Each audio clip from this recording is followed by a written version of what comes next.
de la República Argentina y es tiempo de comunicarme con Thaís Gadea Lara. Buenas tardes, Thaís, ¿cómo estás? Hola, buenas tardes, ¿cómo estás? Te extrañaba, la semana pasada no nos vimos, ahora estamos Así nuevamente es. acá. Bien, bien, muy bueno, bien. me vas a ver doble esta semana. ¿Esta semana doble? Sí, esta semana voy a estar doble con más noticias ahí sobre ambiente y cambio climático.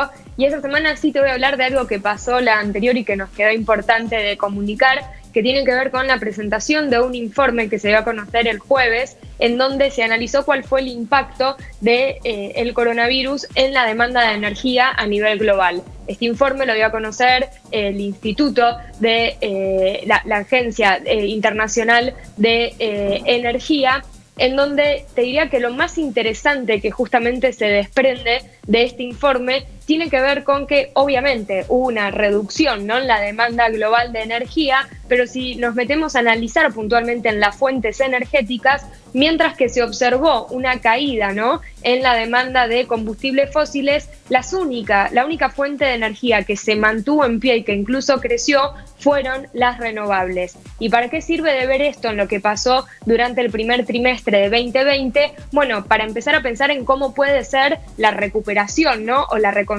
posterior a la crisis del coronavirus desde el punto de vista energético, que como ya venimos conversando, ¿no?, esté más tendiente a profundizar sectores como el de las energías renovables y no a seguir tratando, ¿no?, de subvencionar y sostener áreas como las de industrias, ¿no?, como las de los combustibles fósiles. Te diría que fue como la principal conclusión, ¿no?, de la que se desprende de este reporte, que evidencia justamente el impacto que tuvo durante los primeros meses del año las distintas medidas de restricción, ¿no?, por la pandemia sobre la demanda de energía. Si te parece, vamos a ver una placa que tenemos con algunos números que se desprenden también del informe, en donde ahí lo que se analiza es que para aquellos países que establecieron un bloqueo total, ¿sí?, de sus actividades, principalmente de las industrias y el transporte, que dependen justamente, ¿no?, del consumo de energía, hubo una reducción promedio de un 25% en la demanda energética, esto es por semana. Mientras que en aquellos países en donde el bloqueo de actividades fue parcial, la disminución fue de un 18% promedio. A nivel global, ¿cómo estuvieron los 3 primeros meses del año? Bueno, hubo una reducción en la demanda de energía de un 3,8%, y lo que es interesante de ver también, en cosas que obviamente pueden variar en función de lo que ocurra en los próximos meses, pero desde la Agencia Internacional de Energía hacen unas estimaciones de lo que pueda pasar en el resto del año, y la expectativa es que las emisiones de gases de efecto invernadero, que son las contribuyentes al cambio climático, se reduzcan en un 8%. Vos me dirás con esto, bueno, ¿problema resuelto con el cambio climático con esa reducción? No. Por supuesto que no, porque además, algo que venimos conversando, lo que hay que tener en cuenta es que ya otras crisis económicas históricamente han demostrado que puede haber una disminución ahora por este contexto de crisis, pero seguramente si después la reactivación apunta, ¿no?, justamente a sectores más contaminantes,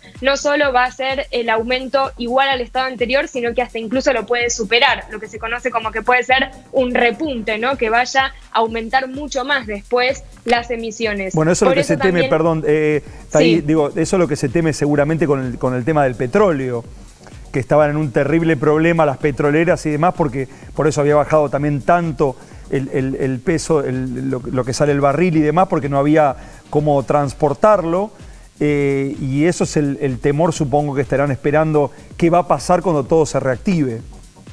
Exacto, y ahí va a ser interesante ver cuáles son las medidas que se incluyen en estos famosos, ¿no?, paquetes económicos de recuperación post pandemia, en si se va a buscar, por ejemplo, tomemos el caso de Argentina, si se va a buscar continuar apoyando económicamente, subsidiando proyectos como Vaca Muerta, o por el contrario, va a tratar de apostar, ¿no?, a que se terminen de construir determinados proyectos de energías renovables que ya han sido licitados. Ya por lo menos este primer trimestre del año demuestra que la única fuente energética que se mantuvo en pie fueron las renovables, y eso tiene que servir de indicador, ¿no?, justamente de que ya no se puede seguir apostando a los combustibles fósiles, y ni siquiera desde el punto de vista de, te diría, solo lo ambiental. Acá estamos hablando también desde el punto de vista, ¿no?, económico, y de cómo responden las fuentes de energía, ¿no?, frente a lo que es una crisis de la magnitud como la actual que estamos viviendo. Por eso el foco puesto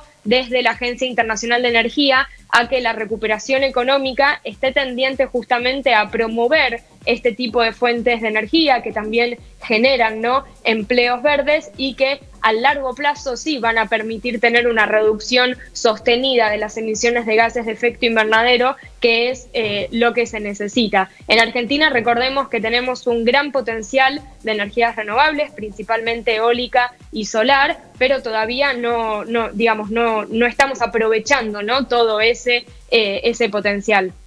Totalmente, y lo que decías vos, hay varios proyectos que están licitados y ojalá salgan adelante. El año pasado tuve la suerte de ver el parque eólico que está en la provincia de La Rioja Catamarca. Realmente me impresionó, era impresionante, y no estaba en su totalidad funcionando. O sea que ahí también hay todavía restricciones y cosas para mejorar, porque eso funcionando en todo su potencial es impresionante la cantidad de energía que puede darnos. Exacto, todavía todo el potencial de renovables que tenemos en el país no está en funcionamiento.